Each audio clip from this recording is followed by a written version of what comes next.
Bienvenue dans ce dernier numéro de PAF de l'année. Nous allons revisiter 2021 à travers les mots que nous avons le plus employés au cours de cette année, ce qui va nous donner en effet une image de cette année qui s'écoule. Certains penseront avec plaisir, mais peut-être que d'autres redouteront celle qui vient. Pour en parler, Virginie Févé, bonjour. Bonjour. Vous êtes la présidente et la fondatrice de Startac, qui est une entreprise de formation au digital, de formation continue au digital. Et vous êtes l'auteur avec Maïlis Bulk d'un livre qui sort pratiquement aujourd'hui, Stratégie et e-marketing. C'est chez Micro Applications, c'est ça? C'est ça. C'est distribué par Hachette. On va d'ailleurs en parler parce qu'on va parler un peu de marketing et de digital. Rima Ayadi, bonjour. Bonjour. Alors, je suis ravi de vous accueillir. Alors, vous êtes championne de France de boxe anglaise. C'est ça. La boxe anglaise, c'est la boxe qu'on connaît tous, c'est la vraie boxe, quoi.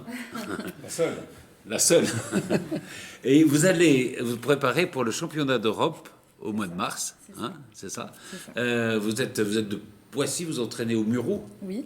Voilà, j'ai tout dit ou... Et je suis championne continentale.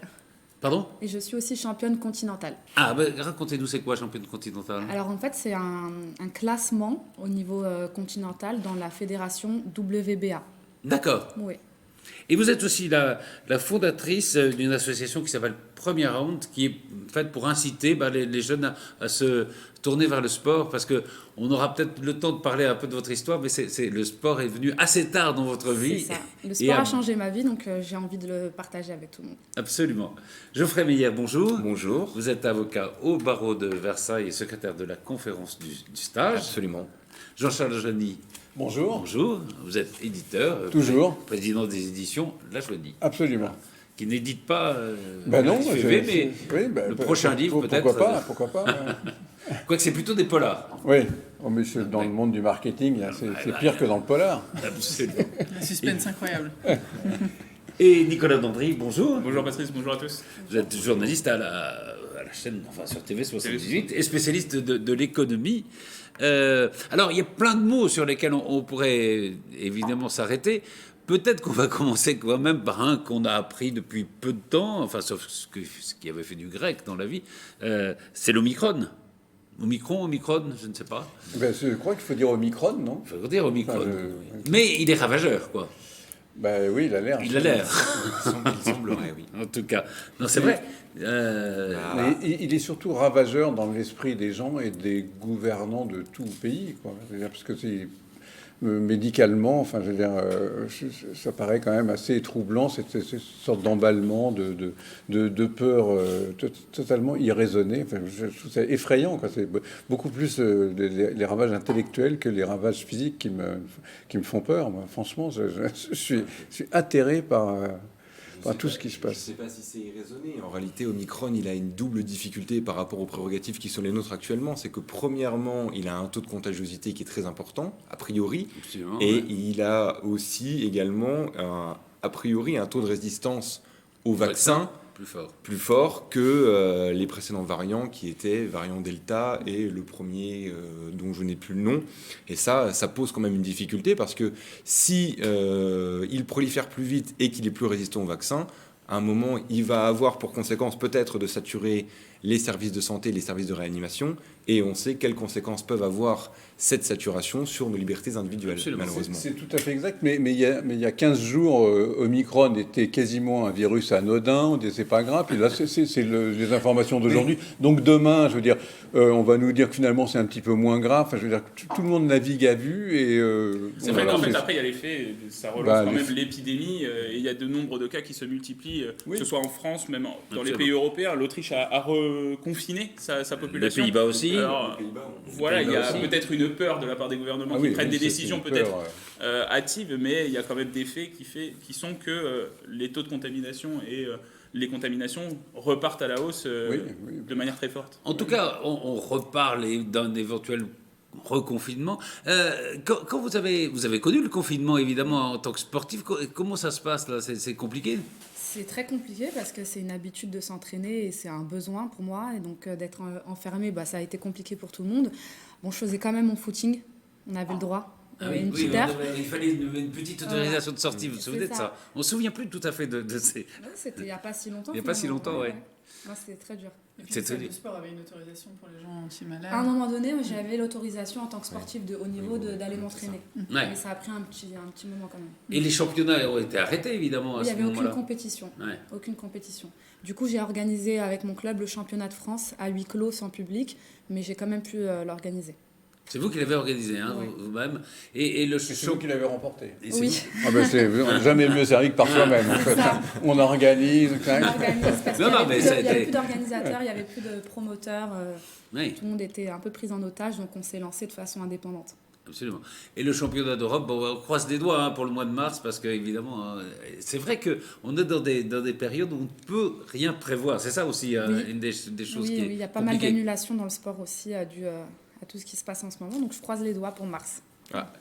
Et ça, c'est un peu la frustration que fait naître l'émergence d'Omicron, puisque en un moment, on sentait quand même que la vie repartait et qu'on pouvait être potentiellement débarrassé du virus, qu'on retrouvait quand même nos anciens réflexes d'avant qui font notre vie normale. Et là, finalement, sa prolifération fait que, on retombe dans ces difficultés à être incapable de prévoir quoi que ce soit, à envisager que des compétitions puissent être annulées, à envisager que nos libertés puissent être restreintes. Et ça, c'est vrai que ce variant est un petit peu embêtant à ce sujet-là.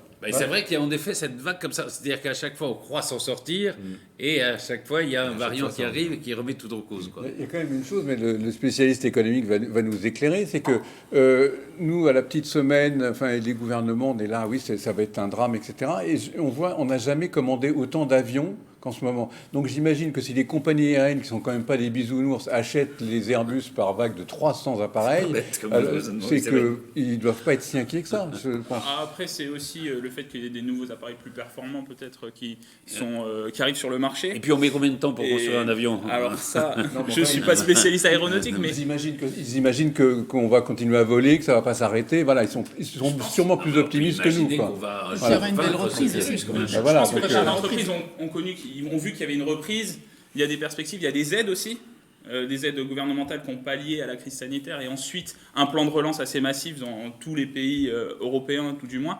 Et du coup, les chefs d'entreprise se sont saisis de ces outils-là pour permettre une relance économique. Donc je pense que là, ils ont retrouvé une perspective quand même si, avec Omicron, peut-être que l'atmosphère économique s'assombrit un peu, mais je pense qu'il y a encore une perspective qui est assez positive quand même.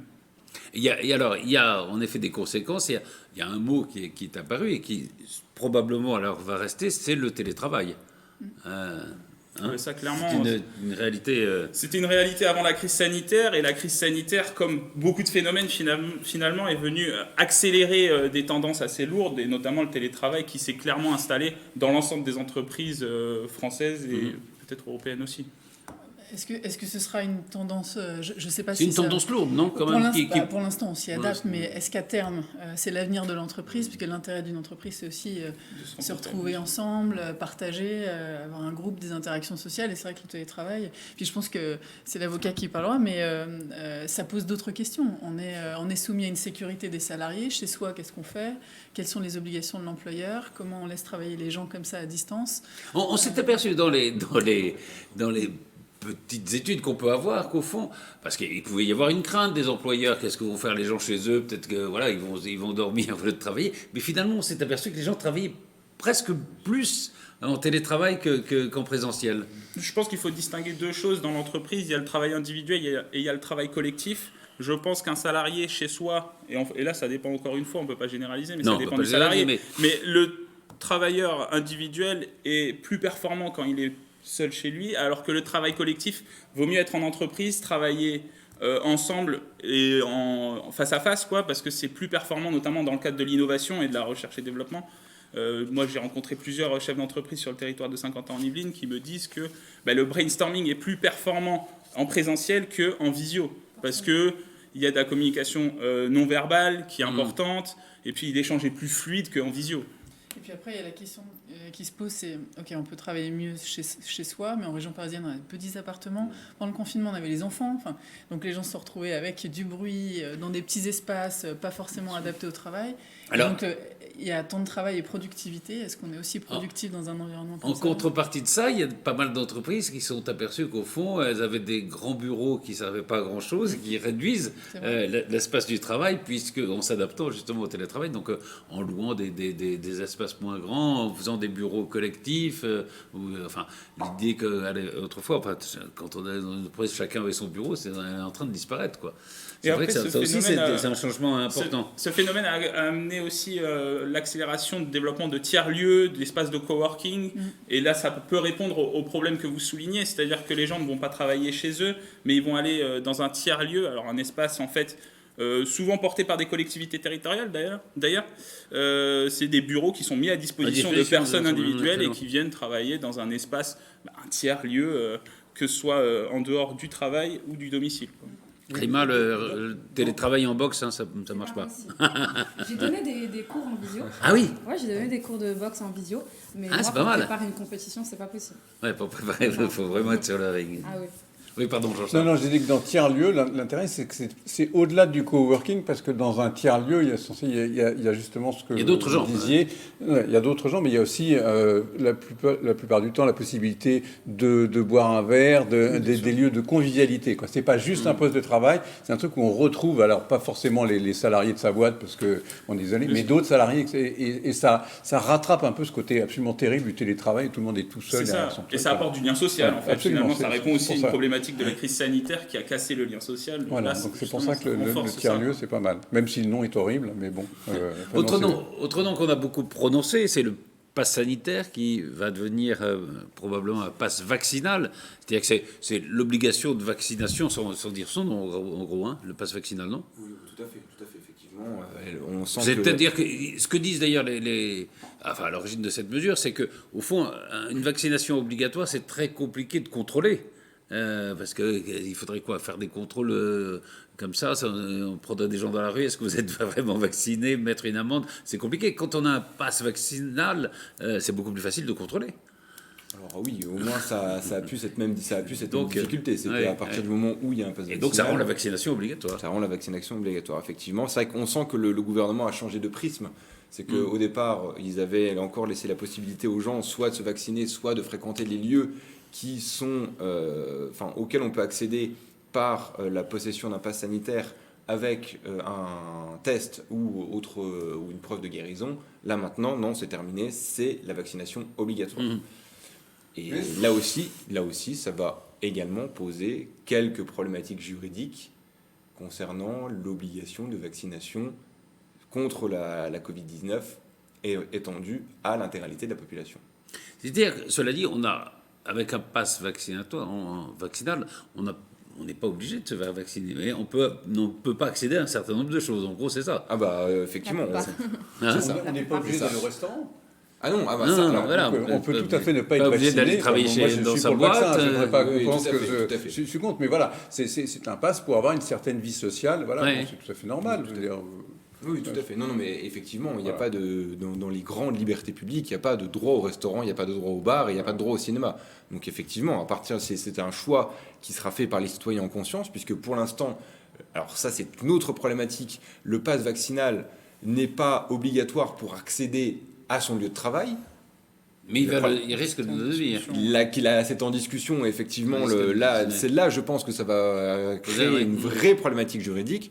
Mais effectivement, concernant les lieux de loisirs, il n'y a absolument aucun texte ni aucune loi qui prévoit que l'accès à ces lieux serait spécifiquement protégé et que ça tomberait sous le coup d'une interdiction si jamais le pass vaccinal était généralisé. Il y avait une tentative il y a quelques mois, je crois, effectivement, d'obliger les employeurs finalement à vérifier parce que le pass sanitaire. Ouais, exactement. Et après, effectivement, ça pose un certain nombre de droits. On n'est pas préparé à ça. Non.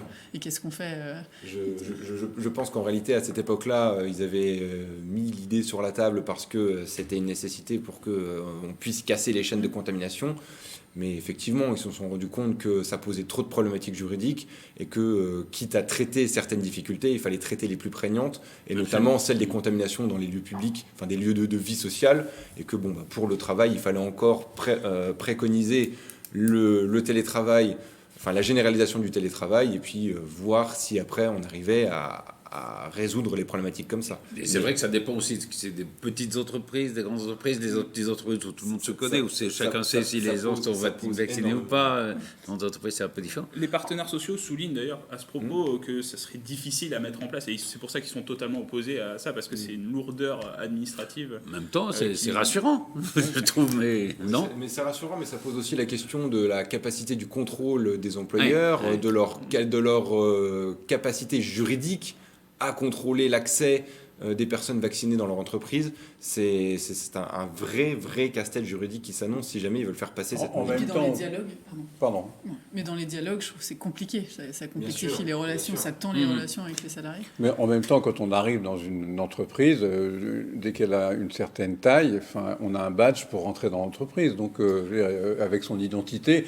Donc il y aurait l'identité, il y aurait vacciné, ça ouvre ou ça ouvre pas la porte. Ça me paraît pas hyper compliqué à mettre. Il y a sûrement des problèmes juridiques, mais techniquement, c'est pas compliqué. C'est rien. Non, mais tout le monde est là en train de dire ça va être compliqué, qui va contrôler. De toute façon, c'est pour des partenaires sociaux. Voilà, même il me semble que le MEDEF aussi a cette position-là, que ce serait encore une contrainte supplémentaire pour l'employeur. Oui. Prima. Dans un combat, par exemple, est-ce que la vaccination est obligatoire pour les... Ah oui, la vaccination est obligatoire. En tout cas, moi, je me suis vaccinée et on m'a fortement conseillé de me vacciner. Dans le sport de haut niveau, on a souvent des contrôles de toute façon. Et on l'a bien compris. Donc là, tous les sportifs de haut niveau doivent se vacciner. Quand vous combattez, vous vérifiez que l'adversaire est... Oui, non, mais c'est pas une vérifie, mais... C'est ça. Et comme le pass sanitaire est obligatoire pour les spectateurs. C'est ça, pour tous les spectateurs, pour tout le staff, pour tout le monde. Alors là, il y a une chose sur laquelle on peut réfléchir, mais qui risque de changer quand même les données, c'est l'influence du virus sur la campagne électorale. D'abord, c'est vrai qu'il y aura moins de meetings, il y aura moins de porte-à-porte, il y aura moins de façons classiques de faire une campagne électorale. Et puis après, il peut y avoir aussi des conséquences. Il y a une théorie anglaise qui s'appelle Rally Round the Flag. On se rallie au drapeau en cas de crise. C'est-à-dire que c'est en effet une sorte de prime au sortant. Parce qu'on se dit, il y a une crise, c'est compliqué, on ne va pas aller changer maintenant, c'est pas le moment, il y a quelqu'un qui s'en occupe. Je ne sais pas si ça jouera ou pas, mais c'est une possibilité. En tout cas, ça va changer les choses, non ? Oui, surtout pour les gens de SOS Racisme, moins de meetings, c'est moins de risques. Non, très sérieusement, oui, je crois que vous avez tout à fait raison. Ça semble être une prime aux équipes sortantes. On l'a vu au régional, au municipal, mais ce sont des scrutins différents, où il y avait la crise sanitaire, où il y avait peu de votants. Il risque d'y avoir une abstention, ce qui risque de ne pas être très favorable à Marine Le Pen, par exemple. Abstention des jeunes. Voilà. Il peut aussi y avoir un gros ras-le-bol aussi des gens, si jamais il y avait des interdictions, où là, les gens peuvent se dire, allez, on a un ras-le-bol, et là, on balaye tout. C'est vrai qu'effectivement, on peut craindre aussi, pour l'équipe en place, elle peut craindre tout à fait que l'effet soit inverse. C'est-à-dire que si la crise devient une crise majeure et que les restrictions de liberté s'amoncellent, et les gens en aient marre, et que les gens en aient marre, nécessairement Emmanuel Macron sera jugé au moment où le premier tour se passera sur la façon dont il est en train de gérer la crise à ce moment-là. Et c'est vrai que ça peut avoir... On connaît un petit peu l'immédiateté que peut être une élection présidentielle, et ça peut avoir un effet sur lui qui peut ne pas être celui que vous décriviez à l'instant. Absolument. Et ça peut être aussi, on peut aussi assimiler un nom en disant, il a la poisse, quoi. Il y a aussi cet effet-là qui est un peu irrationnel, mais qui peut jouer aussi. Donc on verra bien. C'est vrai que c'est compliqué de dire aujourd'hui quel sera l'effet de ça, mais l'idée que ce virus risque de tout changer dans cette campagne est quand même d'autant que la la qualification pour le deuxième tour, ça se joue quand même un peu dans un mouchoir. Enfin, absolument, à 20%. C'est entre 18 et 21. Donc, ils sont quand même... Oui, 2-3%, ça va vite. Ils sont 3 ou 4 à pouvoir tout à fait. passer ce cap. Il y a, en fait, lorsqu'on repense au sentiment qu'on a pu avoir vis-à-vis de l'équipe exécutive depuis que cette crise sanitaire a eu lieu, on se rend compte qu'en mars 2020, ça a quand même été très compliqué pour Emmanuel Macron, puisqu'on le critiquait très fortement d'avoir pris cette mesure de confinement drastique. Qu'ensuite, les choses ont un peu évolué, mais qu'il est revenu un petit peu en odeur de sainteté lorsque le pass sanitaire a été mis en place et que ça a été une vraie réussite. Il faut le dire, puisqu'on n'a pas été reconfiné au mois de septembre, alors qu'à cette époque-là, tous les chiffres auraient pu penser que nous le serions. Tout le monde disait on va l'être. Voilà, et que par la mise en place de ce pass sanitaire, on a quand même réussi à récupérer des libertés. Donc au final, on voit qu'il y a des basculements qui se font très très vite parce que cette crise implique quand même beaucoup de rapidité et que finalement... Même aujourd'hui, on est bien incapable de savoir quelle position on aura vis-à-vis de lui lorsqu'il s'agira de glisser un bulletin de vote dans une urne. En revanche, il a fait un vrai choix sur le maintien de l'emploi qui porte ses fruits pour l'instant. Alors Aussi, jusqu'à quand va-t-il se maintenir avec le chômage? Oui, alors c'est vrai qu'il y a les bons chiffres et de la croissance et du chômage. Le chômage n'a jamais été aussi bas, la croissance n'a jamais été aussi forte, ce qui est un peu normal puisqu'il y a un rattrapage. Mais qu'est-ce qui va se passer si jamais il y avait un reconfinement, si jamais il y avait une crise les aides à la formation, c'est un sujet que je connais bien. C'est vrai que former dans le numérique, on en profite pour en plus monter en compétences les équipes et être plus performants, plus productifs au niveau numérique en tout cas. Et c'était un choix, je pense stratégiquement, qui n'est pas inintéressant et qui du coup permet de maintenir l'emploi tout en avançant, en faisant monter les sociétés. D'ailleurs, la formation continue, la formation professionnelle, ça sera sans doute un des grands enjeux des années qui viennent parce que là aussi, il y a une réforme qui a commencé, mais il faudrait réformer de fond en comble la formation, aller peut-être vers des métiers porteurs d'avenir. Il y a le numérique, il y a le digital, en effet. Ce qu'on ne fait pas forcément, c'est vrai qu'on fait beaucoup encore de macramé, des choses comme ça dans la formation. Donc, avec un vrai sujet de fond qui va au-delà, c'est de se dire est-ce qu'on fait évoluer les gens vers des métiers ou des compétences, qu'est-ce qu'on met dedans en fait, parce que finalement les métiers, on dit que la plupart des métiers dans 10 ans ne sont pas encore créés. Donc finalement ils évoluent tellement vite. Il y a 10 ans on parlait de community management, après on a parlé de content management, enfin bref, tous les noms, les métiers évoluent et donc on est qu'au démarrage en tout cas dans ce domaine-là. On parlait un peu de politique, on peut continuer. Il y a eu des mots, évidemment, qui ont bercé cette année, si je peux dire. Il y a le mot de primaire. Alors, primaire à droite, introuvable à gauche, en gros. Un mythe un peu. C'est horrible qu'ils essayent de mettre en place, mais pour l'instant, effectivement, c'est populaire, très embryonnaire. Populaire. Il y a une primaire écologique, quand même. Il y a la primaire écologique, absolument. Oui. Mais c'est vrai que les primaires avaient une mauvaise réputation, puisque en 2017, elles avaient fait échouer absolument tout le monde, et Fillon à droite et Hamon à gauche. Par rapport à la primaire, ce qui est intéressant, c'est qu'on peut trouver une similarité entre la primaire écologiste et la primaire des Républicains. C'est-à-dire qu'il y avait deux candidats finalement. Alors, primaire écologiste, c'était Sandrine Rousseau et Yannick Jadot, deux candidats qui portent vraiment deux points de vue du parti écologiste. Et on retrouve assez différent. Il y avait un côté un peu plus à gauche, plus c'est l'écoféminisme, oui, c'est ça. Et un côté un peu plus écologiste traditionnel, ELV. Et on retrouve la même chose côté républicain finalement, parce que Valérie Pécresse s'inscrivait dans une ligne de droite sociale finalement qui est traditionnelle par rapport à l'UMP, ce qui a été les républicains. Chiracienne, on lui reproche. Et Éric Ciotti portait plus un côté plus proche du conservatisme, proche d'Éric Zemmour, d'ailleurs, qui dit qu'il aurait voté pour lui si jamais il y a eu un second tour. Je pense qu'il a changé de position aujourd'hui. Mais du coup, on retrouve ce même positionnement, ce rééquilibrage finalement de la part des écologistes et de la part des républicains. Et peut-être que pour une fois, parce que les primaires ont choisi le candidat, que ce soit à droite, que ce soit avec les écologistes, qui avait le plus de chances de faire le meilleur score, ce qui n'est pas toujours le cas. Souvent, on choisit, d'ailleurs le premier tour des primaires de droite, c'est Éric Ciotti qui est en tête. Donc c'est celui qui a le discours le plus fort, pas forcément le plus. Je crois que côté écologie, c'est pareil. Je crois que Sandrine Rousseau était en tête. Je sais plus exactement les résultats, mais il me semble que Sandrine Rousseau était en tête au premier tour. Je crois. Oui, absolument. Ouais. En tout cas, vous avez tout à fait raison. C'est un choix intelligent, c'est-à-dire c'est de se dire, quelles que soient en gros peut-être même les idées des gens qui ont voté à ces primaires, c'est de dire voilà. On peut préférer Sandrine Rousseau, mais si on veut avoir une chance d'arriver à quelque chose, c'est forcément l'autre. Et c'est pareil pour Valérie Pécresse par rapport aux 5 autres candidats. C'est probablement ça. Le choix de la raison. Du temps d'Eva Joly, par exemple. C'est le choix de la raison. Et pour une fois, ça fait plaisir. Parce qu'on a vu tellement de primaires avec le choix de la déraison et sont arrivés. Bien sûr, oui. En 2017. Déjà, la France n'est traditionnellement pas un pays de primaires. C'est quelque chose qu'on a emprunté aux États-Unis. Absolument. Et c'est une greffe qui prend pas bien. En réalité. C'est une greffe qui prend pas bien, d'autant qu'ils ont eu du mal à trouver quel serait le bon mode de fonctionnement des primaires. C'est vrai que la droite avait mis en place en 2017 une primaire qu'elle appelait citoyenne, où n'importe qui pouvait voter. Où il y a 4 millions de votants. Où il y a 4 millions de votants, et où il y a une spécificité, c'est qu'on a, parmi les 3 candidats, enfin parmi les candidats, et dont les 3 étaient potentiellement accessibles au deuxième tour, on a un ancien président de la République, et on a deux anciens premiers ministres. Et 2 anciens premiers ministres.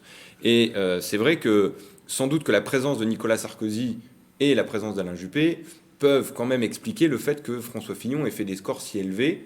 Et en réalité, le fait que les gens se soient si massivement déplacés à la primaire dans le cadre d'une primaire citoyenne fait qu'il y a pu avoir une forme d'essoufflement sur ensuite le premier tour de l'élection présidentielle. Ils ont choisi quand même le candidat peut-être le plus à droite avec Fillon et qui était le moins capable de se recentrer après. Bien sûr.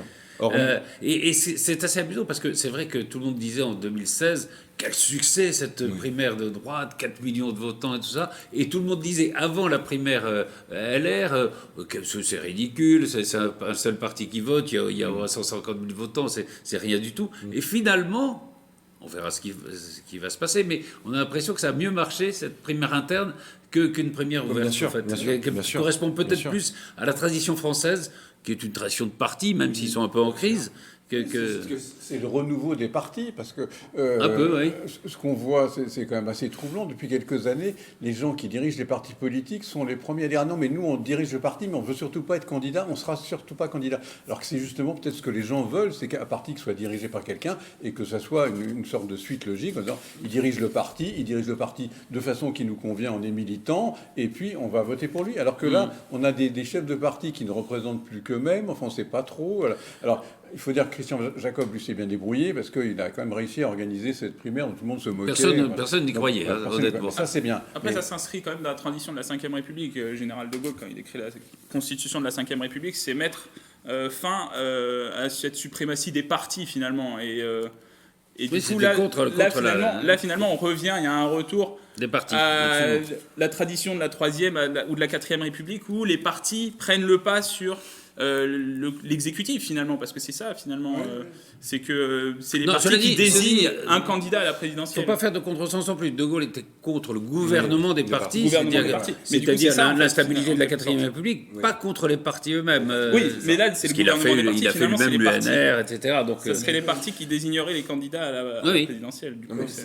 C'est-à-dire qu'il y a une crise des chefs aussi. C'est-à-dire que jusque-là, il y avait un chef qui s'imposait notamment à droite. C'était des partis baudin-partistes où il y avait un chef qui s'imposait, que ce soit Sarkozy, etc. Là, il n'y a plus de chef qui s'impose. Donc il faut bien trouver un moyen de les... Avec Mitterrand, avec Chirac, il y a eu des gens qui prenaient un parti en disant voilà, mon objectif, c'est la présidence, c'est de prendre le pouvoir, je prends d'abord le parti. Ce qui paraissait extrêmement logique. Donc, sur la politique, on pourrait passer longtemps, mais enfin bon, il y a d'autres... Il y a quand même la notion de dégagisme qui va être aussi importante. Qui n'est pas une notion si contemporaine que ça, puisqu'en 2017, si ma mémoire est exacte, c'était Mélenchon qui parlait déjà beaucoup de cette notion-là. Non, et c'est même pas une notion, c'est une notion ancienne, puisque au fond, tous les présidents de la République, de la Ve République, qui exerçaient le pouvoir, n'ont jamais réussi à être réélus.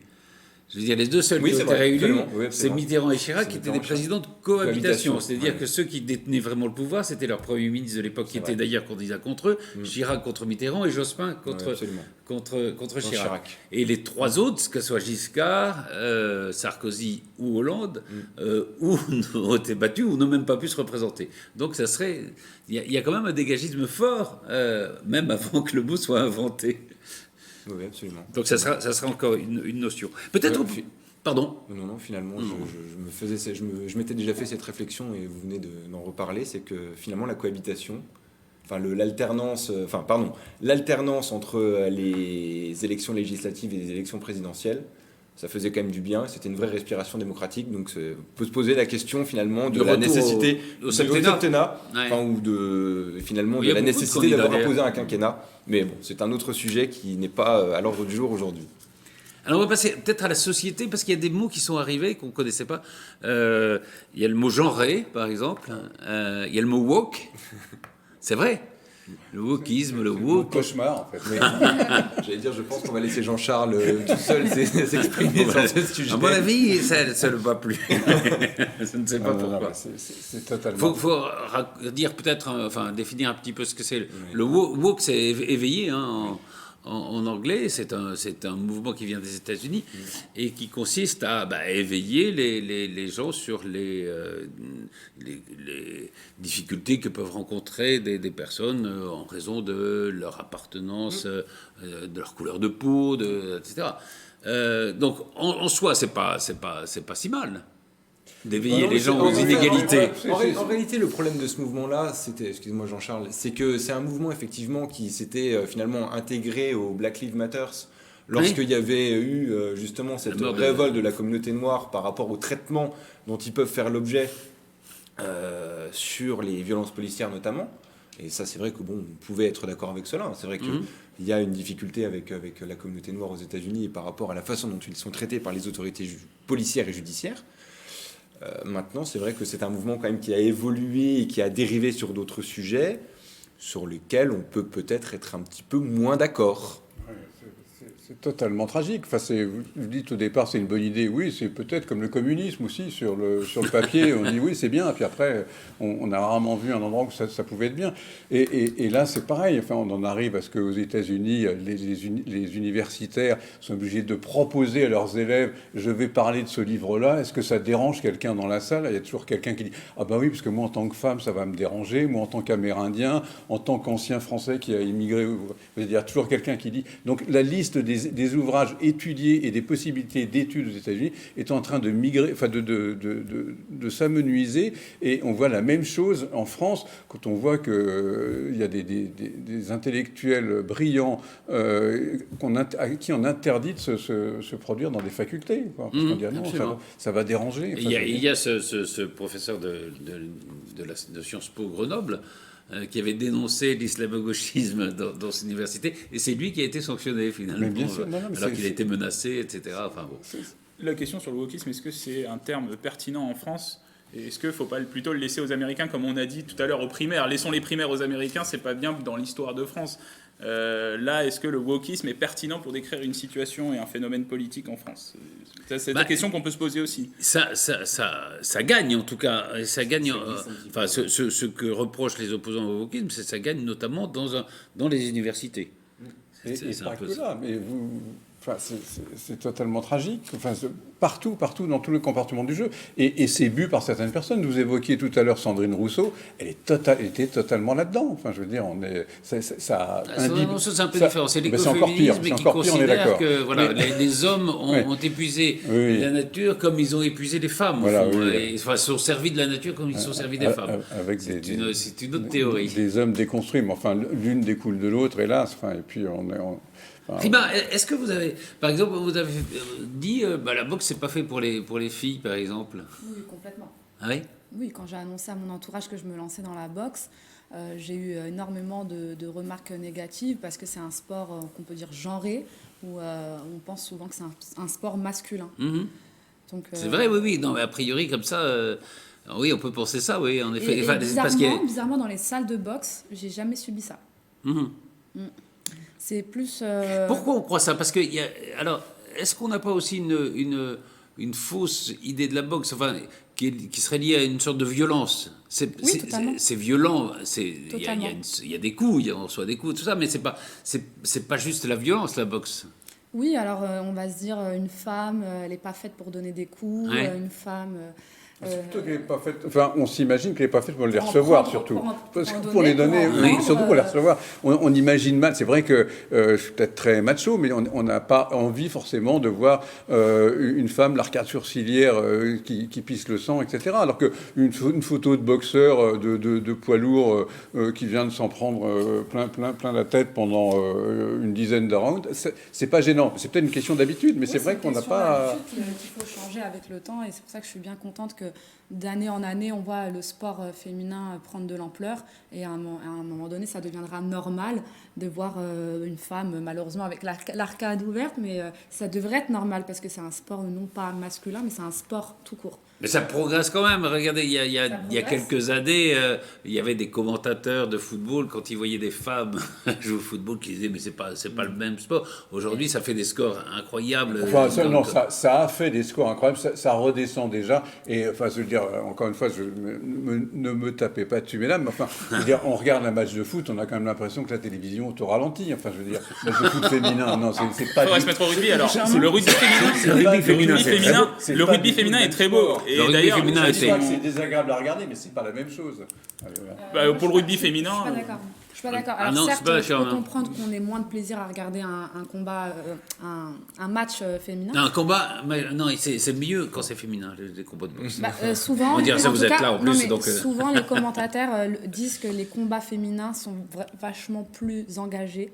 Ah oui. Oui, parce que les filles, quand elles y vont, elles dansent pas sur le ring, elles y vont 10 rounds à bloc. Ah oui, parce que moi j'ai toujours ce souvenir quand j'étais tout petit, enfin de Mohamed Ali, quand il est arrivé, enfin qui s'appelait encore Cassius Clay.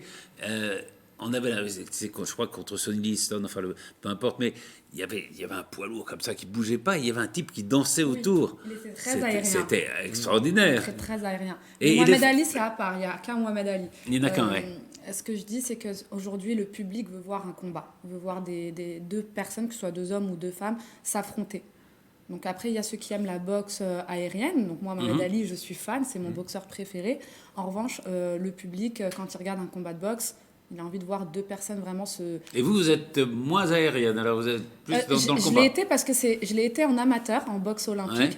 Une fois que je suis passée professionnelle, je sais que ce qui est attendu, que ce soit pour le public, que ce soit pour les coachs, ou que ce soit même pour moi, c'est vraiment d'y aller, quoi. Ouais, c'est d'y aller. Vous avez peur de temps en temps? Pas du tout. Jamais? Non, j'ai jamais peur. Vraiment. Et puis quand je monte, je suis très sereine, très sûre de moi, parce que la préparation en amont, elle a été très dure. En fait, c'est plus dur à l'entraînement que le jour du combat. D'accord. Ah oui. Oui, l'entraînement, c'est dur. Hein. Ah, c'est très dur. C'est très dur. Il y a parmi, si on regardait les mots les plus cherchés sur Google dans l'année, il y a JO, Jeux Olympiques, c'est ceux de Paris, évidemment. 2024, c'est évidemment un objectif pour vous? Clairement. On ne peut pas passer à côté, c'est trop beau. D'autant que la dernière fois, c'était un peu tôt pour vous, quoi, hein, Tokyo. Parce que moi, j'ai commencé en 2016, donc j'ai commencé l'année de Rio. Ouais. Donc, de Rio à Tokyo, il ne s'est pas passé grand-chose. Il a fallu progresser, gagner des combats, intégrer l'équipe de France, bien sûr. Mais effectivement, là, Paris, je pense que je serai au plus haut de ma carrière. Ça sera génial, on va aller la voir. Hein. Ce sera à quel endroit, à Roland-Garros. Très bien. En plus, c'est pas mal. On a peut-être une chance de voir des Français briller, alors, pour une fois à Roland-Garros. Il y a eu Yannick en 1983. Ça pas, hein. 81, je crois. 83, je crois. Mais 83, ouais. Il me semble, de mémoire. On va peut-être passer à l'économie et à la tech. Hein. Peut-être d'abord avec une expression qui s'appelle l'open innovation. L'open innovation ou l'innovation ouverte. Nicolas. En fait, c'est un procédé que pratiquent les grands groupes, c'est-à-dire que les grands groupes vont ouvrir leurs ressources en termes d'innovation, en termes de recherche et développement, pour collaborer avec des startups, des universités, des PME, des ETI, dans l'objectif d'innover encore plus finalement, et ils vont mettre à disposition un produit. Je pense notamment à un exemple avec Airbus Elancourt, qui a mis à disposition une sorte de talkie-walkie à une start-up qui s'appelle Biometrix, qui est située sur le plateau de Saclay, et eux qui sont spécialisés dans la reconnaissance faciale. Donc ils développent une solution de reconnaissance faciale, et ils ont intégré leur solution de reconnaissance faciale dans le talkie-walkie d'Airbus. Et vous voyez là donc un produit développé par un grand groupe et une start-up. Et ça se développe de plus en plus. Ça va pas marcher pour le pass médical, ça? Alors, après, il y a beaucoup d'exemples. Il y a beaucoup d'exemples à Saint-Quentin-en-Yvelines. L'exemple phare cette année, c'est le programme de la Software République porté par le groupe Renault, en collaboration avec 5 autres grands groupes. Il y a Thales, Dassault Systèmes, Orange, ST Microelectronics et Dassault Systèmes, j'ai déjà dit, je sais plus. Non, c'est bon, c'est ça. Mais du coup, voilà, c'est un programme pour développer la mobilité de demain, et ces 6 grands groupes ont allié leurs différentes technologies. Donc vous avez Thales qui est dans la cybersécurité, Atos aussi dans la cybersécurité, ST Microelectronics avec les composants électroniques et Renault dans la mobilité. Et ben, ils vont allier leurs forces pour développer la mobilité de demain et proposer des services. Et là, dernièrement, les résultats sont tombés... là, mi-décembre, ils ont lancé un challenge. Ils ont appelé des startups à participer à un challenge de mobilité. Ils sont venus pitcher devant des représentants de chaque groupe. Et 3 startups ont été retenues pour bénéficier des ressources de ces grands groupes pour développer et proposer des services à intégrer demain dans la mobilité. Ça peut être... Et ça va être quoi la mobilité de demain, là? Alors, c'est la question qui est posée justement à ces startups. C'est que il y a plusieurs services. Aujourd'hui, vous voyez, il y a les véhicules électriques qui se développent de plus en plus, mais le problème aujourd'hui, ce sont les infrastructures qui portent ces véhicules électriques, et on pense notamment aux bornes de rechargement. Il y a des bornes de rechargement à développer, il y a des services à développer autour de ces bornes de rechargement, et c'est ces startups qui vont peut-être proposer des solutions pour permettre le développement de ces bornes de rechargement électronique. Et puis après, vous avez beaucoup de sujets autour de la mobilité, le véhicule autonome notamment, qui peuvent être portés aussi par ces groupes, ces géants des différentes disciplines qui sont proposées par ces groupes. Voilà. Et il y a aussi, enfin, dans ces innovations-là, il y a Renault qui vient d'ouvrir au fond sa première refactory, c'est-à-dire d'économie circulaire. Quoi. Exactement. L'idée de cette refactory, c'est pareil. Ça, c'est passionnant aussi. Là aussi, ils vont ouvrir cette refactory à des startups, à des PME pour venir bénéficier des ressources et proposer des services autour de l'économie circulaire de l'automobile, c'est-à-dire que les véhicules vont être reconditionnés dans cette... aujourd'hui, ça reste une usine, mais de plus en plus, il y a une transition qui est en train de se faire. Et l'objectif, c'est de reconditionner des véhicules, des batteries de véhicules électriques. Oui, parce qu'il faut savoir que les véhicules électriques, c'est moins polluant si on les utilise plus de 120 000 km, etc. Donc, c'est ça aussi. Donc, la réutilisation des batteries, des véhicules, et tout ça, et le reconditionnement, c'est des choses très importantes. C'est ça l'économie circulaire, c'est-à-dire que rien ne se perd, au fond. C'est ça. Tout se transforme. Tout se transforme. Dans les mots, alors, évidemment, Virginie, il y a plusieurs mots qui nous ont, qui sont apparus, enfin, sur lesquels je pense que vous pouvez nous expliquer, parce qu'on est peut-être à les comprendre. Il y a les crypto-monnaies. Cette monnaie virtuelle, alors je pense que tous... Alors voilà, on connaît lequel. Il y en a un qu'on connaît tous.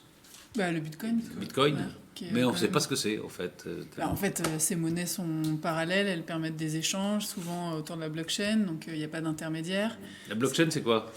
C'est ce qui permet, pour rendre accessible, c'est ce qui permet d'organiser des échanges en direct, finalement, sans intermédiation. Et donc, c'est tout le sujet, d'ailleurs, du web, sur le web 3.0, c'est ce dont on parle sur l'avenir.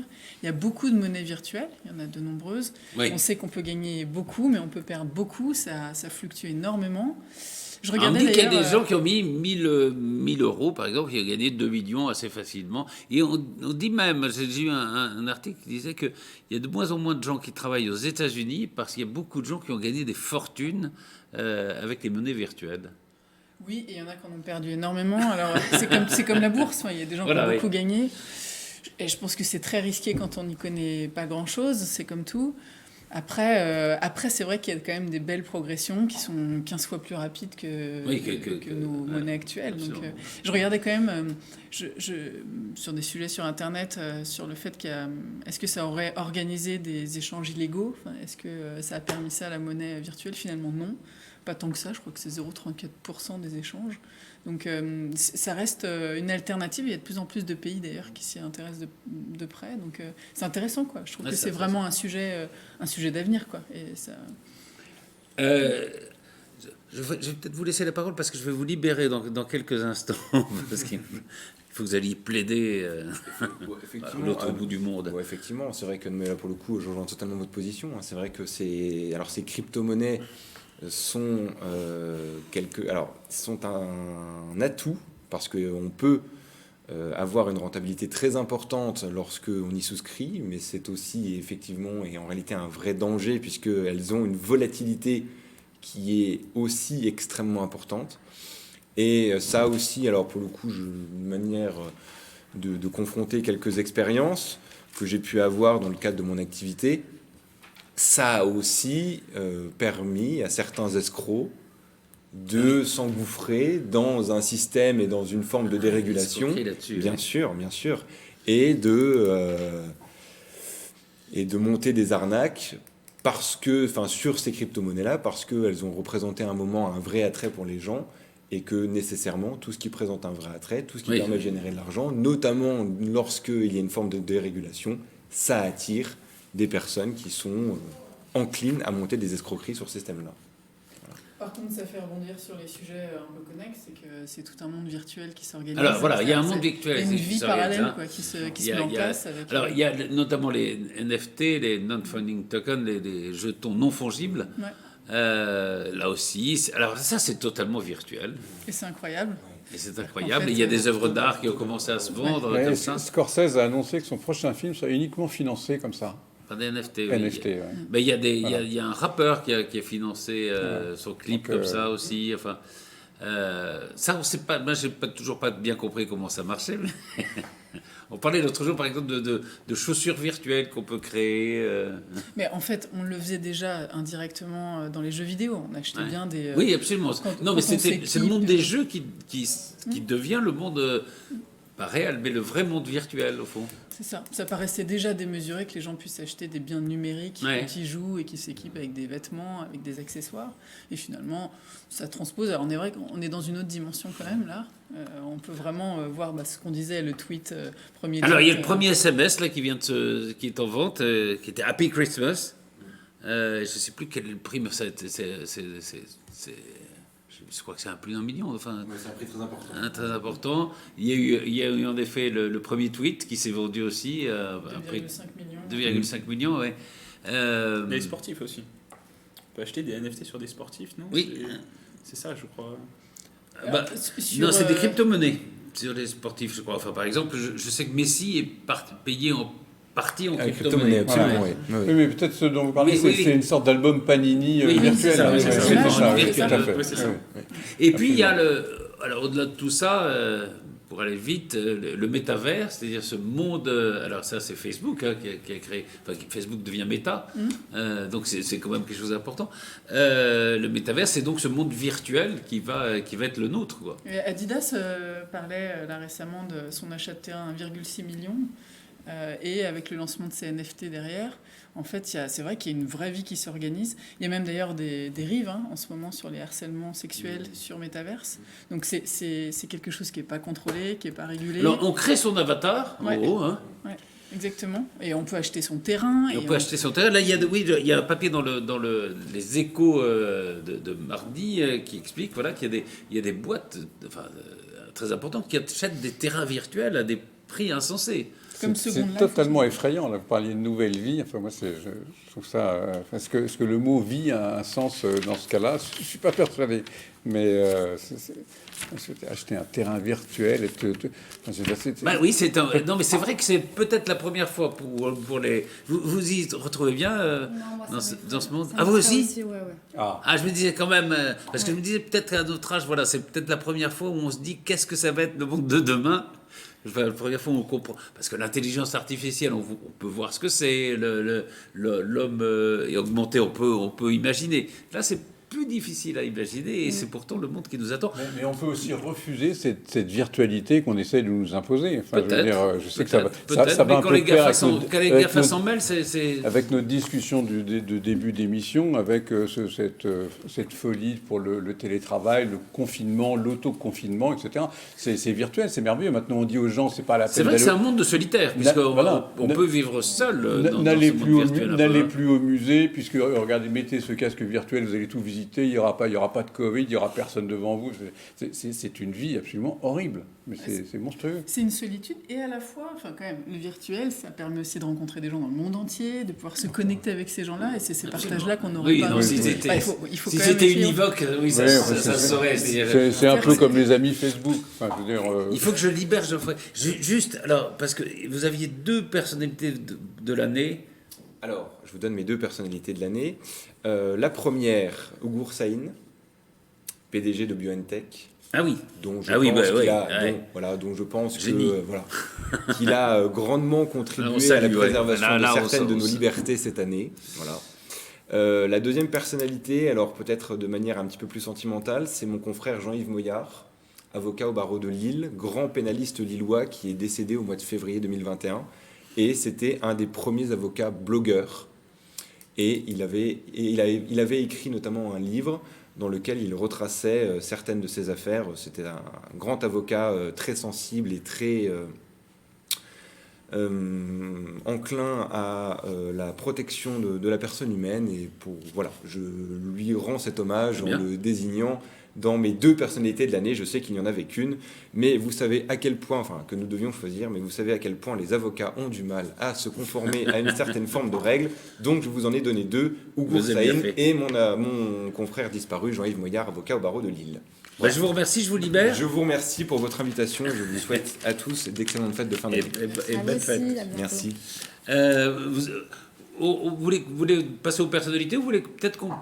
Il y avait quelque chose d'intéressant sur lequel vous pourriez nous parler, c'est le Black Friday, qui est aussi... Alors, là aussi, ça a été contesté d'ailleurs cette année. Il y a des gens qui ont dit qu'il faut arrêter ces modes de consommation sans fin.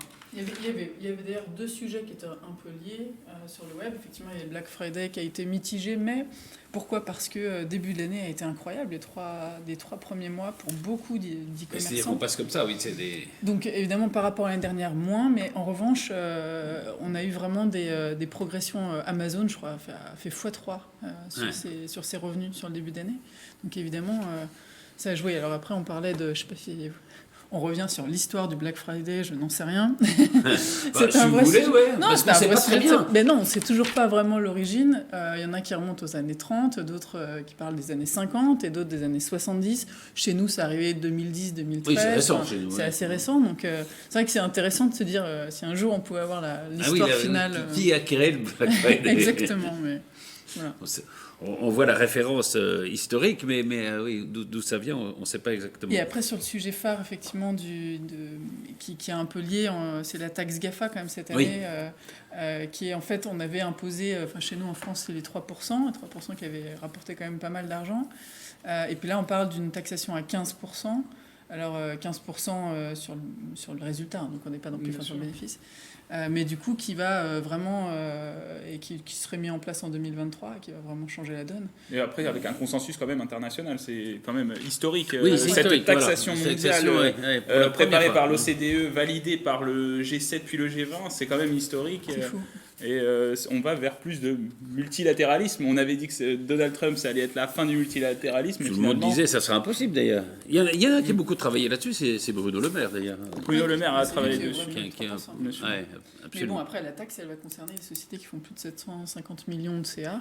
Donc évidemment, pas tout le monde.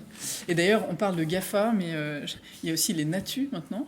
Donc les NATU, c'est Netflix, Airbnb, Tesla, et Uber. Donc il faut aussi prendre en compte que... Il y a aussi avec Elon Musk les chinois aussi. Il y a les géants chinois qui ont leur petite formule. Leur GAFA. Je sais plus, je l'ai plus en tête, mais en Chine aussi, ils ont leur leur GAFA. Et comme nous, on dit GAFA et GAFAM si on inclut Microsoft aussi.